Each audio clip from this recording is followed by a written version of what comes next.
नमस्कार दोस्तों, मेरे चैनल में आपका स्वागत है। आज की कहानी का नाम है बिल्ली दूध नहीं पीती। एक बार महाराज कृष्णदेव राय ने सुना कि उनके नगर में चूहों ने आतंक फैला रखा है। चूहों से छुटकारा पाने के लिए महाराज ने 1000 बिल्लियां पालने का निर्णय लिया। महाराज का आदेश होते ही 1000 बिल्लियां मंगवाई गईं। उन बिल्लियों को नगर के लोगों में बांटा जाना था। जिसे बिल्ली दी गई उसे साथ में एक गाय भी दी गई ताकि उसका दूध पिलाकर बिल्ली को पाला जा सके। चूहों से सभी लोग परेशान थे, अतः जब बिल्लियां बट रही थीं तो लोगों की लंबी लंबी कतारें लग गई थीं। इस अवसर पर तेनालीरामन भी एक कतार में खड़ा हो गया। जब उसकी बारी आई तो उसे भी एक बिल्ली और साथ में एक गाय दे दी गई। बिल्ली को घर ले जाकर उसने गर्मा गर्म एक कटोरा दूध उसे पीने को दिया। बिल्ली भूखी थी। बेचारी ने जैसे ही कटोरे में मुँह मारा तो गर्म दूध से उसका मुँह बुरी तरह जल गया। इसके बाद बिल्ली के आगे जब दूध रखा जाता, चाहे वह ठंडा ही क्यों ना हो, बिल्ली वहाँ से भाग खड़ी होती। गाय का सारा दूध अब तेनालीराम व उसके परिवार के अन्य सदस्य ही पी जाते। बेचारी बिल्ली कुछ ही दिनों में इतनी कमज़ोर हो गई कि उसमें चूहे पकड़ने की ताकत भी नहीं रही। 3 माह बाद महाराज ने बिल्लियों की जांच करवाई। गाय का दूध पी पी कर सभी की बिल्लियां मोटी तगड़ी हो गई थीं, परंतु तेनालीराम की बिल्ली सूखकर कांटा हो चुकी थी। वह सब बिल्लियों में बीच में अलग पहचानी जा रही थी। महाराज ने जब तेनालीराम की बिल्ली की हालत देखी तब वे क्रोधित हो उठे। उन्होंने तुरंत ही तेनालीराम को हाजिर करने का आदेश दिया। तेनालीराम के आने पर वे गरजते हुए बोले, तुमने बिल्ली का यह क्या हाल बना दिया है? क्या तुम इसे दूध नहीं पिलाते? महाराज, मैं तो रोज इसके सामने दूध भरा कटोरा रखता हूँ।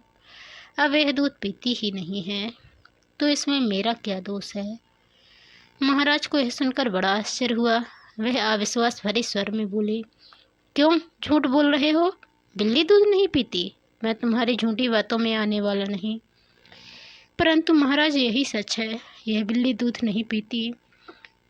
महाराज झल्लाकर बोले, ठीक है, यदि तुम्हारी बात सच निकली तो तुम्हें 100 स्वर्ण मुद्राएं दी जाएंगी, अन्यथा 100 करोड़ों की सजा मिलेगी।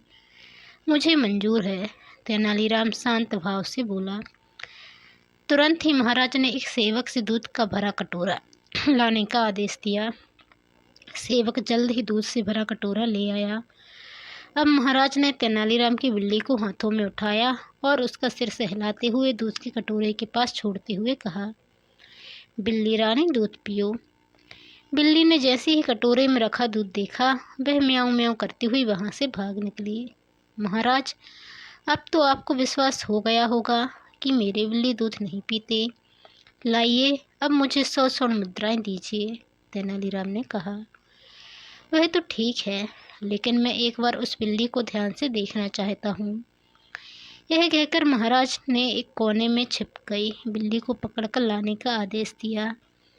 बिल्ली को अच्छी तरह देखने पर उन्होंने पाया कि उसके मुंह में जले का एक बड़ा सा निशान है।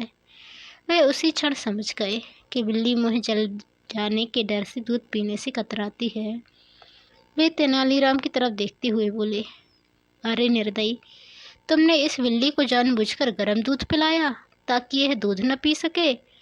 ऐसा करते हुए तुम्हें शर्म नहीं आई? तेनालीराम ने उत्तर दिया, महाराज, यह देखना तो राजा का कर्तव्य है कि उसके राज्य में बिल्लियों से पहले मनुष्य के बच्चों को दूध मिलना चाहिए। इस बात पर महाराज हंस दिए। उन्होंने तेनालीराम को तुरंत ही 1000 स्वर्ण मुद्राएं भेंट की और बोले, तुम्हारा कहना ठीक है, परंतु मैं आशा करता हूँ कि भविष्य में तुम बेजुबान पशुओं के साथ दुष्टता नहीं करोगे। तो दोस्तों, आपको ये कहानी कैसी लगी कमेंट कर ज़रूर बताइए। चैनल पर नए आए हैं तो चैनल को सब्सक्राइब कर बेल आइकन को क्लिक कर लीजिए और कहानी को अपने दोस्तों के साथ शेयर करना ना भूलिए और पसंद आने पर लाइक भी कीजिए।